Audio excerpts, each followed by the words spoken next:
Hello, my friend, and welcome. This is the Back to Me podcast, and I am Heather, and I am super excited that you are here. And I just want to let you know that you're going to hear some tips and some tricks, some ideas, all to help you live your happiest and healthiest life. It is called Back to Me because when you are taking care of yourself, then you can take better care of others. And my goal is to make the world a better place. This is Wellness Your Way. I am really happy that you're here. Your true self is waiting. So it is time to step up and thrive. Hello, my friends. I hope you're having an outstanding day. It's Heather. It's the Back to Me podcast. It's more stuff to make sure that you are feeling awesome in your life and that everything can go your way if you choose for it to, right? So today I'm talking to Renee Jones, and I like the name of your book, What's Really Eating You? Right? I remember this episode of Friends one time where, it's food, it's not love, but we can get into that later if we go that way. But Renee, welcome. Thank you for having me. Absolutely. And I keep peeking over here to the right because that's where I have my other computer with all the info on it. And you've done a lot of things in your life. Just a few. Just a few. And this is just the latest. Things, the more you follow the flow of life, things begin to coalesce around one thing or the other. And it's interesting that everything that I've done before goes into what I'm doing now. Right. And I actually love that because when people look at my life and they say, what? I can see the path very clearly. So when you're telling people your path, so what are the pieces, what pieces coalesced to bring you to where you are now? Well, I started out as a teacher. I was raised by teachers. It's not a big leap, right? Right. And now I teach, just not in school. And then I got the opportunity to go live in Wales for several years. And that was fabulous. And it informed me of a lot of things. But part of it was, seeing the world in a different way and seeing other people do life differently and taking the pieces that would work for me. And then I spent 20 years as a hospital chaplain. Wow. Helping people cope with sudden things, slow things, as well as behavioral health, hospice, all of that. Again, sometimes teaching, sometimes guiding, always coaching along the way. And I was like, okay, let's just coach. I feel the same way. It's so interesting. Like, I didn't ask you, but now that I thought there was a little funny thing in your accent, but now I know where it comes from. Yes, it's my leftover Welsh thing. Yes, actually, I like it. So it makes you unique and difficult to place, and that's what I like about life. So, and it is interesting and I have found this as well, when I finally just said, okay, I'm supposed to be coaching. You can look back and see you were always doing it in some capacity. It's just now it's like honed in on something specific that is important to you. Yes. And you can see that's helpful. And let's face it, anytime you're coaching, you can pick your niche, but there's still all the other stuff people bring in with them. And because I have a degree in counseling, that helps. Definitely. Right? Yes. Well, when I started, I was business coaching because of my CPA background. But people would come in with lots of other things. And I'm like, okay, This isn't just business coaching. Nobody is one thing. Everybody comes in as a whole person. And what they're struggling with might not be what they're struggling with. And I love this. I'm looking over here. So the book you wrote was on comfort eating. Uh-huh. So is that where you focus your attention now? Or is this just another piece of the pieces? That's where we start. Okay. Right? Right. Because I was an emotional eater. And when I finally figured it out, I knew I was not alone. I knew there were a lot of other emotional or comfort or stress eaters out there. And I thought Is if there I could anybody help who's them. not? Because Yes, is there? amazingly, people who just aren't driven by food. Wow. I think they're aliens. No, I bless think them. they must be aliens. Not, whoever doesn't eat, if food's not your comfort, like more power to you. There's probably everybody's got coping mechanisms, but because I was Yes. thinking like anxiety, boredom, stress, like there's so many reasons to eat. Sad, mad, frustrated, didn't get this done, bored, mad at myself. Procrastination. Mine, I use food to procrastinate. Yes, procrastination. Absolutely. They're just all kinds of reasons that we eat. And it is a coping mechanism. And so when you're talking about, you call it overcoming the trigger. So when you're like, triggers are so sneaky, right? Yes. Yeah. And so does your book try to assist them by helping them kind of, I guess, recognize them and give them tools, or when you're working with people, like, are you mostly working with people one-on-one in groups? What's your jam? Yeah. I mean, I just finished up a group last Mm, Monday, and then I've got one-to-one clients all the time. But what I try to do is help them find what's driving the behavior bus. right, If we can find that, then we can take away the keys. right. And it's almost never about the food or the diet or the exercise. There's always something going on internally that is driving them to food. Now, oral soothing is a thing. We I'm learn that. sucking. Well, even before that, when a baby cries, what do? We put something in their mouths, whether it's a bottle or the breast or a pacifier, Right. right? And then children often go to thumb sucking. You're absolutely right. Or mom will give them candy to keep them quiet or whatever. And as we get older, we just substitute other foods and beverages and activities. When I was losing my weight, I actually taped this. You see the blue tape at the top? Yes. I actually taped it to the refrigerator. And my husband came in and said, I said, just go with it, love. Just let it be. So if you're listening, she's holding up a pacifier. Like, Yeah. so what did that do for you? It told me when I went back to the refrigerator yet again, it was like, this is what you're looking for. Go take care of that. You're Okay. looking for soothing. You're not hungry. You're looking for soothing. So go find soothing with something other than food. In fact, I have an acronym that I give people, Okay. and it's not hard to overcome emotional eating, but you do have to get the hang of it. And hang is the acronym. So H, am I actually hungry? Because if you are, you probably do need something to eat. But if you're not, go to the A. What is the attraction to food in this moment? What's the driver? What's upset you or frustrated you or stressed you out? What's the attraction? And then N, what do you actually need? Because you may need a cup of tea. You may need to go play with the dog. You may need just a moment to sit back and breathe.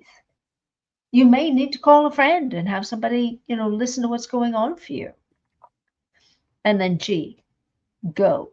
Go get that, whatever that is, because that'll soothe you more than food ever possibly could. Don't go to the Chick-fil. No. So I like your trigger, and I like that you are allowed to say, am I hungry? Because if it could go too far the other way. Oh, I Yes. can't go in there. No food allowed. Yeah. Because, and now I have heard, and I don't know if this is true because I haven't, the only person I can test it on is myself, Okay. is sometimes when you're hungry, you actually need water. I've heard that. And I've tried that. Sometimes it works, sometimes it doesn't. So maybe sometimes you are hungry. Sometimes you are hungry. And, very often there used to be this thing they'd say, give it 10 minutes. If you're still hungry, okay, go eat. And sometimes whatever was distracting us will pass by then. So I look at all of these tools as options because they are tools. Right. To get us to be aware. Am I actually hungry, or am I stuffing down my emotions and following it with a food chaser? Right. And have you ever come across, like, does it have to be a big emotion? Is it a huge avoidance, or can it be small, simple things? Because some people will say, oh, I'm not stressed, or I just really like to have a cookie at 3 o'clock. Or I guess habit eating is different than comfort eating, isn't it? Yeah. The habits are there, and we can break them or change them. But yes, that's a little different from comfort or emotional eating. But yes, Right. you're right. I mean, sometimes just the slightest frustration, I don't know what to do with this, and I can't fix it. So I'm going to have some peanut butter. You slam your computer closed, and mine is I have a box in my living room called the chocolate box. Ah, That we keep chocolate bars in. ah, And when we're running out of chocolate bars, my husband declares an emergency uh-oh. because he's trying to support me, knowing that if I'm stressed, I really need a piece of chocolate. So apparently, Yeah, I don't really need a piece of chocolate. no. But that's sort of like, I have a cousin who does dry January every year. Mm, And it's a challenge for her in terms of her behavior when she doesn't have wine. right? Yeah. So sometimes they just don't want to deal with the behavior that results from Please not have a knowing what glass of else to wine. do. Yes. I've done dry January, yes, in the past. Although funny, it's actually way easier for me to do dry January than no chocolate. Hmm. Chocolate is more meaningful for you in one way or another. And here's the thing, Yeah. those foods that call us, there's a reason. So it's not just any old food. No, it's usually, most of us Oh, have a go-to food when we're really stressed, this or upset. This is what we want. And I did an exercise at my TEDx talk where I had the audience completely close their eyes and think about that food, and where they could almost see it and smell it. And then when do you first remember having that food? So for you, when did you first remember having chocolate? I don't remember never having chocolate. Okay. I'm like, yeah, it's so interesting. Yeah. Because very often when we had that food early on, there was something going on. I remember a lot of Easter chocolate. Easter is a good time for chocolate, Yeah. you Well, know? any time of the year is a good time for chocolate. I mean, let's be honest, right? Yeah. But But when I think of being a little kid, most of what I remember about chocolate is Easter at my grandparents'. it's There very it is. specific. Yes. And what did your grandparents do for you? Everything. I loved them to death. And I have a picture of them because I still miss them. Yeah. So perhaps having chocolate gets you that feeling of being near them. Ooh, I like it. Yeah. Yes. I had one lady type on the comments, and she said, every Saturday morning as a family, we went to the donut shop.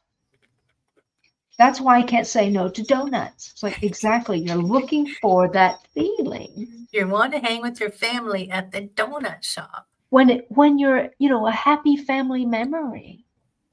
And that's why once we figure that out, we can say, okay, are there other ways we can get that feeling? For example, mine was peanut butter. Really? And what I finally figured out, and peanut butter is a fine food. But it's the quantity I was using that was the problem, right? Yes. But what I came to realize that it symbolized my grandmother and the love and encouragement she gave me. So, do I need the peanut butter now? No, she's not in that jar, but I do need that love and encouragement. So I find a different way to get that because Right. that's what's driving the behavior. I just have to make a quick comment because I thought that was a fake background you had behind you until I saw your dog. I thought, oh my God. Yeah, no, that That's a is real fake. bookcase. That's a real Because I thought bookcase. that's an academic's bookcase right there behind you. No, that was when we were looking at this house, my husband was going to get his media room. Oh, And I said, yes. I want a library with a ladder because I'm a short little woman. Oh, yes. I would love a library with a ladder. Oh my God. It's so, and it's very English. So my grandparents, who I miss terribly, were British. So Right. Where yes, were they? my mother was born in Nottingham, England. Nottingham. Oh, Mm. lovely. And apparently there really was a Robin Hood because I asked when I was a little kid. Now you said you slipped in there quite, sneakily. You had a TEDx talk. I'm looking I at know, right? when was that, and what's the name of it for people who want to go search it and listen to it? I think the title of it is Lose Weight and Keep It Off, Emotional Eating. Right. So here's the story on that. Hmm. I was told, oh, just go apply for this. I was like, okay. I had no idea what a TEDx was at the time. Okay. And it wasn't until after I'd given it that I told my nephews, and they were like, you did a TEDx talk? Is that a thing? And they're like, yes. It's a big deal. Apparently, yes. Yes. You And were we've like, got like ah. 760 some odd thousand views. So clearly it was a good title. Right. Well, and just think like people are searching for that. Yeah. And what do you get? You get ads for Weight Watchers and whatever.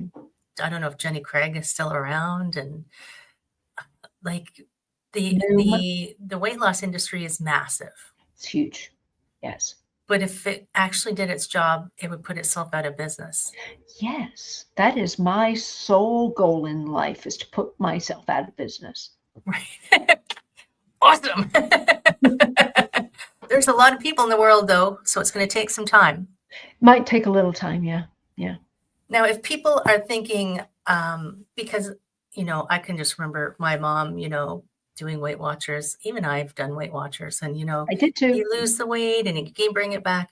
So do you feel like for the people who are those up and downs, that the majority of the time it's something like that unidentified need that they're filling with food in your Well, experience? as someone who spent 40 years on the diet yo-yo and tried Mm, them all, right. I think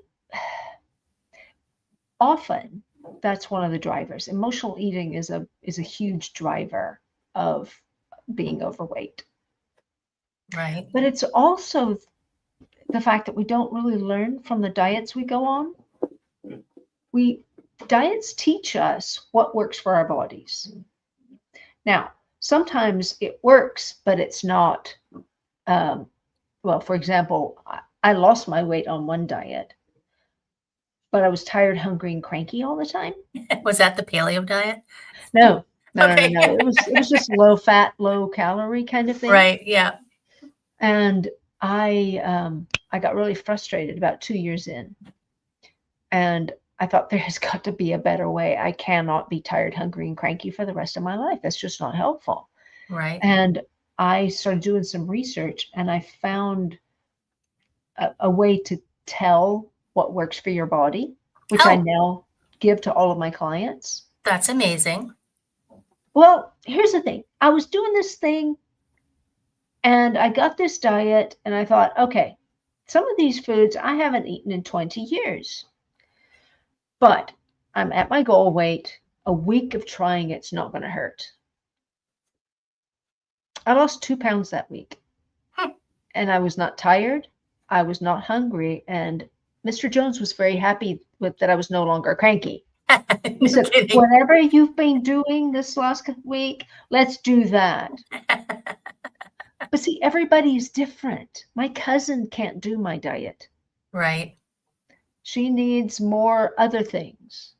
So knowing what works for your body makes it a lot easier. So is it's like a process you take people through to figure out what's right for their body? Okay. Yeah. Because it is true. Yeah. Like I would have clients come to me, and because I've been a personal trainer for 20 years, and they say, I've got this great new diet. What do you think? I said, I don't know. I'll try it and I'll let you know. You know, I've tried Yeah. a whole bunch of them, and it's true. Some of them, I don't I don't like lose a single pound. Some of them I will lose weight, but that's that same way. Like your brain's not being fed. And also I wonder sometimes if some of the eating issues are around your body knows what the nutrients are and what's not. So even though you're filling it, it may not be getting the nutrition it needs because our food supply has gone a bit wonky.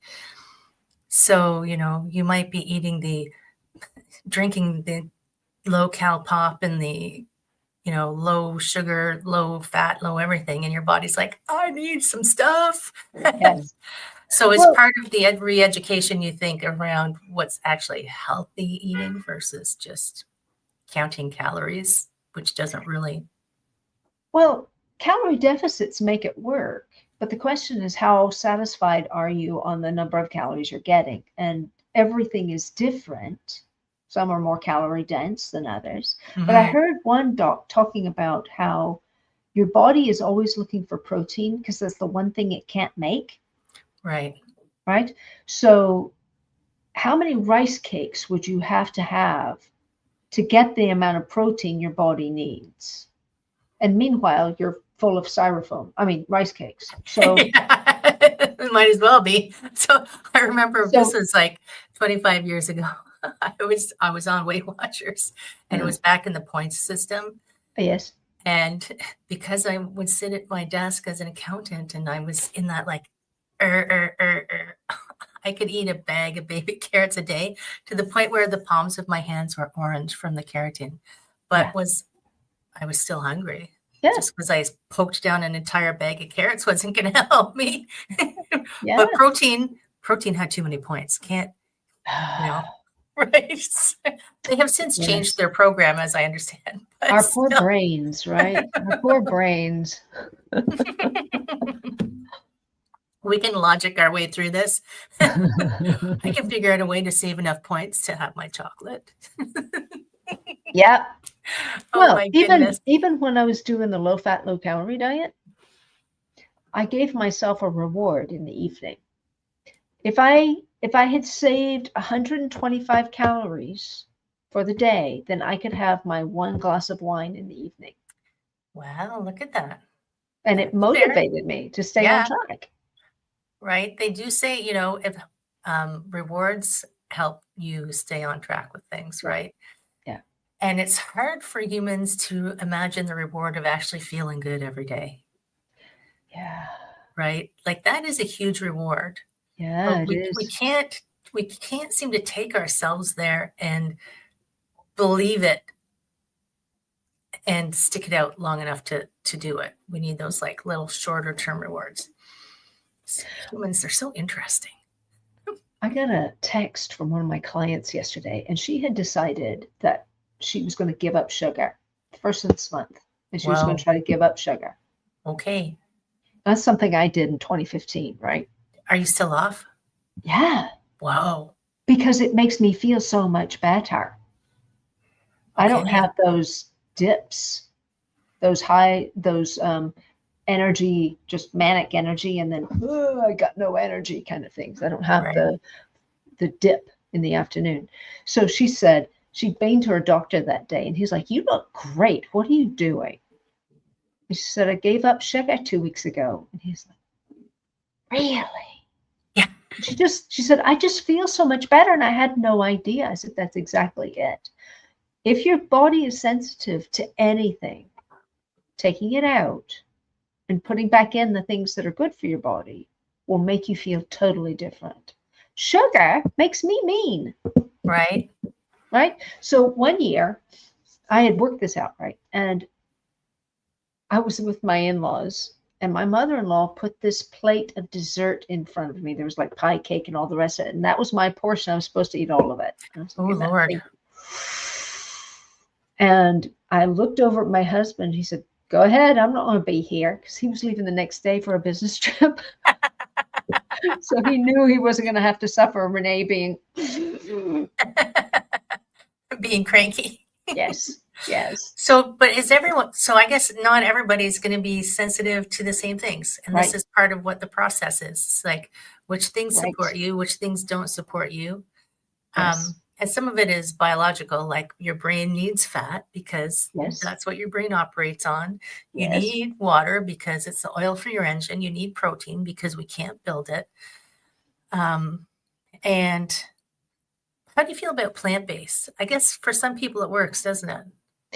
I'm sure it does. My grandfather had a ranch, so I, teased on beef bones. Right. So I don't think it's in my genetics to be plant-based. I don't either. I only ask because one of my I know some people really thrive on plant-based, but my concern is always if you are completely plant-based, there's things you can't get and you have to supplement for. So it doesn't feel natural to me. It feels like if you have to supplement for it, like if it never existed in that food supply, I understand like sometimes we have to supplement for things that we're having trouble obtaining in our food supply. If it's impossible and it's never been in the food supply, were you supposed to eat that way? Right? It's an ongoing debate. Yes. It's an ongoing debate. Yes. So the food typically isn't what's driving the issue. Right. And that's where we spend the most of even how people select their diets. Yes. Okay. That's interesting. Yeah. Some of it is just mental and emotional blocks that we can't get past. I mean, if you can't stop yourself from eating certain things, even when you want to, and as an adult, we sometimes have to do things we don't want to. Broccoli? No, I like broccoli actually.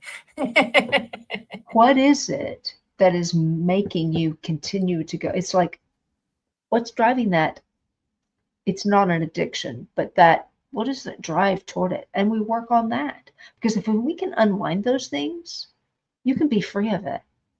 So when you're working with clients, is it typically like starting to identify those foods? Like, I mean, I guess we did it really fast here. I'm assuming it takes longer than that, Oh, it's chocolate. Well, they typically know the foods. They just don't know why. That's the thing. So we work on that. We work on whatever. Why can't I make myself do X, exercise or follow? Because we know all the diets. Yeah. We just can't follow them. I've done probably all of them. Me too. There are two I haven't done, but I read Dr. Fung's obesity code, and I thought that's fascinating. But I still went, oh, that's interesting. But I didn't feel drawn to all of the aspects of his. And when I take apple cider vinegar, it just gives me heartburn. So I'm just like, oh. Probably not for you. Probably not for me.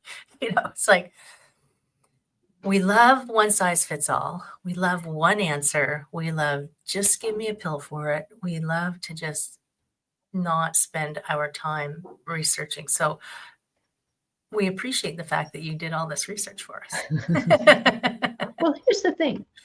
If our fingerprints and our irises and even the shape of our ears are all distinctive enough to identify us, why would one diet work for everybody? Right. Yeah. That's a good point. Amazing. And where do people find you? Because people are going to want you to help them You did actually just help me. I always tell people the podcast is partly for me because I learn things, but I'm like, oh my God. Yeah, I get it. Yeah. Yeah. Beautiful. Where My are website you? is packyourownbag.com, and I'm on the socials, usually at Pack Your Own Bag. Pack your own bag, which is perfect because I'm always telling people take responsibility for your life. No one else is gonna, do as good a job as you are for yourself. So pack your own And our bag. emotional bags do get packed for us. And Yes. sometimes we have to unpack what we don't need anymore so we can pack for the journey we want to be on. I love it. Thank you. And I always ask my people for the final word of wisdom. After that one, do you have another final word of wisdom for people? Yes. Okay. And it's the mantra I used when I was losing my weight. Okay. Face your stuff. Don't stuff your face. Boom, mic drop. I love it. I'm going to put that on my fridge instead of a pacifier. Oh my goodness. Thank you so much, Renee. That was brilliant. So interesting. So awesome. So much information. And we can't pack it all in because I know you've got look at the bookcase behind you. You have a ton of information for people. So I'm going to make sure that all of your links are in the show notes for everyone. I'm going to send people, go to the TEDx and search because I'm pretty sure it's going to be a pretty cool talk. And if you know someone who, as soon as something starts to hit the fan, they're at the fridge, send them this podcast to listen to. Just say, hey, I heard a really cool talk, and send it over. Don't tell them why. Thank you so much, Renee. Such a pleasure meeting you. Thank you for having me. Friends in podcast land, you have an amazing day, and we will see you again. Hello, my friend. I hope you enjoyed that episode. And if you found it useful and you're like me and you want to help others, please share this, comment, like, subscribe, all of those things that will help this podcast to be found by more people. And if you found it useful, there's a chance that someone else will find it useful as well. If you ever have any questions, I am here to answer your questions. I would love to help you. My direct email address is info@heatherstewart.coach. You can also find me at heatherstewart.coach.